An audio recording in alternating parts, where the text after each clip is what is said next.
I'm Scott. I'm Carol. And I'm Rachel. Woohoo! So we are in a hotel room in northern Michigan for this speech. All right, so y'all think you really know me. Well, I think you're about to be a little surprised. As with any decision I make in life, picking 3 sources of media to represent myself is quite difficult. I had so many options to choose from, and I can never make a decision easily, so I couldn't just pick one. A book, a song, and a movie. These 3 media embody different aspects of me, reflecting my current beliefs and life experiences that I've endured and hopes for the future. One thing you may or may not know about me is I've spent a lot of time researching and learning about magical practices, how they are utilized in the real world, not in movies, and have developed rituals around the phases of the moon and the different seasons.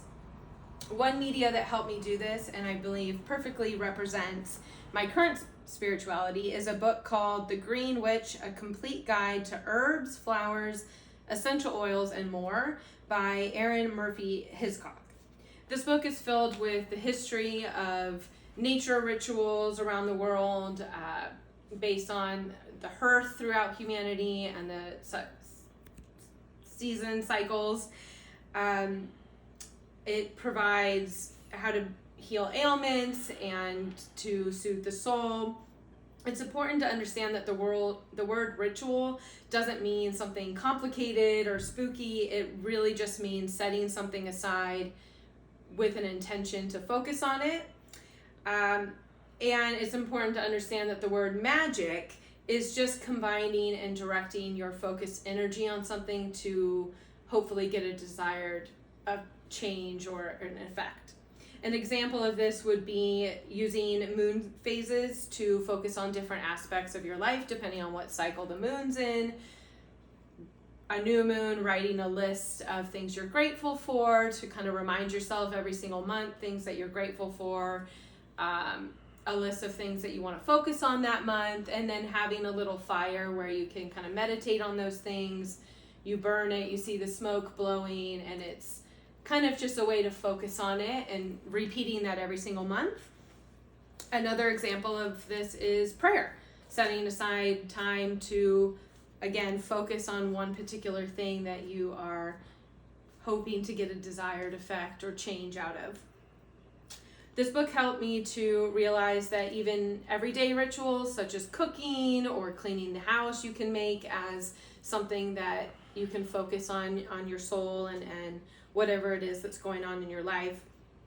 One ritual that I love that many cultures do is the act of taking off your shoes before you enter the home.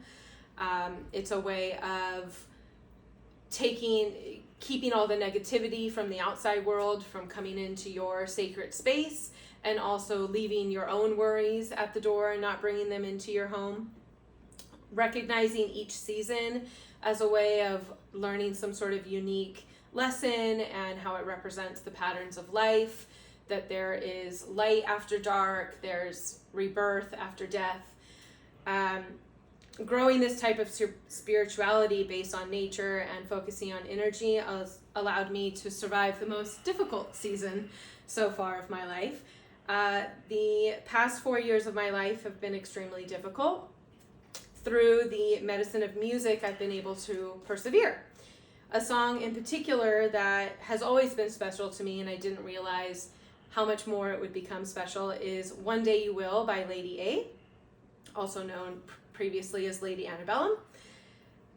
I didn't realize how much that would become very important to me, the lyrics of the song, until recently.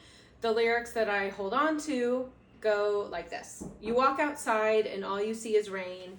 You look inside and all you feel is pain. But down the road, the sun is shining. In every cloud, there is a silver lining.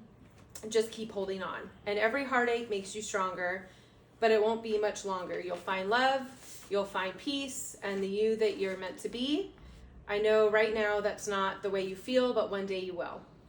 These lyrics helped me through the loss of my grandpa, the loss of our 2 cats that we loved as children, and the loss of our daughter. And it's also helped me through the COVID times, which when everything felt so foreign and so scary. I've always been an emotional person and someone that connects deeply to the sound of music and to written words. So these lyrics in particular have allowed me to grieve while also keeping my hope. Through the practice of my spirituality and the therapeutic medicine of music, I've been able to keep my dream for the future alive. The movie Under the Tuscan Sun came out when I was about 14 years old, and it allowed me to envision a version of myself when I became older. A woman who travels to Europe, spends her life meeting new people, trying new foods, having a big adventure, learning about herself. Ever since I was a little girl, I always saw myself as someone that would not live in one particular place forever and always dreamt of moving abroad. I believe that most people would describe me as a bit of a daydreamer and someone who has a lot of different dreams.